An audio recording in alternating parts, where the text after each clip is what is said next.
देशों से जुड़े नमस्कार, जय हिंद। मैं डॉक्टर टी.सी. राव और आप देख रहे हैं सोल्जर वॉइस।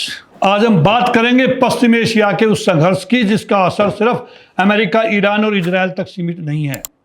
ये संघर्ष जुड़ा है दुनिया के सबसे बड़े महत्वपूर्ण समुद्री मार्गों में से एक से, जो है स्ट्रेट ऑफ हॉर्मुज। हाल की एक रिपोर्ट का शीर्षक है दोस्तों, द स्ट्रेन ऑफ हॉर्मुज, यानी हॉर्मुज पर बढ़ता दबाव। रिपोर्ट के अनुसार अमेरिका और ईरान के बीच जारी संघर्ष का जल्द और निर्णायक अंत होता दिखाई नहीं दे रहा है, ये बढ़ता ही जा रहा है दोस्तों।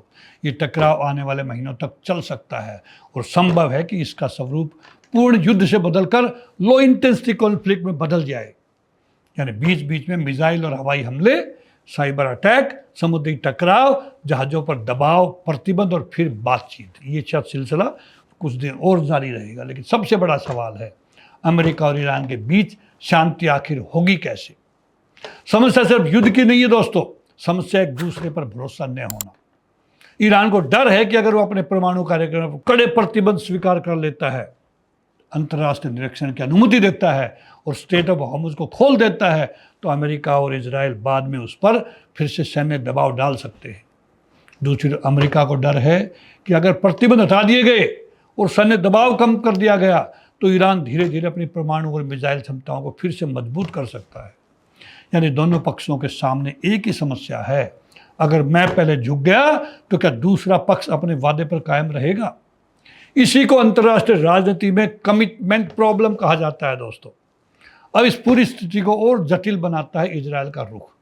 रिपोर्ट के अनुसार इजराइल के प्रधानमंत्री नेतन्याहू के हित अमेरिका के हितों से पूरी तरह समान नहीं है, यानी वो डिफरेंट है। इजराइल की मुख्य चिंता ईरान की परमाणु क्षमता, बैलिस्टिक मिसाइल और क्षेत्रीय सैन्य नेटवर्क से जुड़ी है। अगर युद्ध बिना किसी निर्णायक परिणाम के खत्म होता है तो इजराइल में यह सवाल उठ सकता है कि क्या सैन्य अभियान अपने उद्देश्य में सफल हुआ? यही कारण है कि अमेरिका और ईरान के बीच बातचीत शुरू होने के बावजूद स्थायी समझौता आसान नहीं दिखाई देता। अब आते हैं स्ट्रेट ऑफ हॉर्मुज पर। ये समुद्री मार्ग दुनिया के ऊर्जा व्यापार के लिए बेहद महत्वपूर्ण है दोस्तों। ईरान के पास हॉर्मुज पर दबाव बनाने की क्षमता है और इसी कारण यह मार्ग उसके लिए एक महत्वपूर्ण रणनीतिक लेवरेज बन जाता है। अगर यहाँ जहाज़ों की आवाजाही बाधित होती है तो इसका असली असर केवल तेल पर नहीं पड़ता दोस्तों। तेल की कीमतें, गैस, शिपिंग, बीमा लागत और दुनिया भर की सप्लाई चेन प्रभावित हो सकती है। इससे खाड़ी देशों के लिए खाद्य और अन्य आवश्यक वस्तुओं की आपूर्ति पर भी इसका असर पड़ सकता है। यानी हॉर्मुज केवल एक समुद्री रास्ता नहीं है, ये वैश्विक अर्थव्यवस्था की एक महत्वपूर्ण धमनियों में से एक है दोस्तों। रिपोर्ट ये भी संकेत देती है कि मौजूदा संघर्ष में ईरान की अर्थव्यवस्था और सैन्य क्षमता को गंभीर नुकसान पहुंचा है। लेकिन दूसरी तरफ ईरान पूरी तरह अपनी क्षमता खो चुका है, ऐसा भी नहीं है। यही स्थिति दोनों पक्षों को एक कठिन रणनीतिक संतुलन में रखती है दोस्तों। अमेरिका सोचता है कि ईरान कमजोर हो चुका है और उसे समझौते के लिए मजबूर किया जा सकता है। वहीं ईरान ये मान सकता है कि उसने भारी नुकसान के बावजूद अपनी रणनीतिक क्षमता और विकल्प बनाए रखे हैं। और जब दोनों पक्ष मानते हों कि दूसरा पक्ष पहले ज़्यादा नुकसान उठाएगा तो युद्ध समाप्त करना और मुश्किल हो जाता है दोस्तों। तो रास्ता क्या है दोस्तों? अभी रिपोर्ट का निष्कर्ष दोस्तों बेहद दिलचस्प है।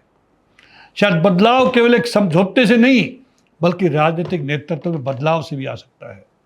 अमेरिका, ईरान और इजराइल तीनों देशों में अगर नए राजनीतिक समीकरण बनते हैं तो बातचीत के लिए नई संभावनाएं पैदा हो सकती हैं। लेकिन तब तक दुनिया को हॉर्मुज पर नज़र रखनी होगी, क्योंकि वहाँ होने वाला कोई भी बड़ा घटनाक्रम सिर्फ पश्चिमी एशिया को नहीं बल्कि पूरे वैश्विक अर्थव्यवस्था और ऊर्जा सुरक्षा को प्रभावित कर सकता है। आज की सबसे बड़ी सीख दोस्तों यही है, युद्ध शुरू करना आसान हो सकता है लेकिन उसे सम्मानजनक और स्थायी शांति बदलना कहीं ज़्यादा कठिन है। और जब बात हॉर्मुज जैसे रणनीतिक समुद्री मार्ग की हो तो इसकी कीमत पूरी दुनिया को चुकानी पड़ सकती है। ऐसी रक्षा, रणनीतिक और वैश्विक सुरक्षा जुड़ी महत्वपूर्ण खबरों के विश्लेषण के लिए जुड़े रहिए सोल्जर वॉइस के साथ। जय हिंद, जय हिंद की सेना।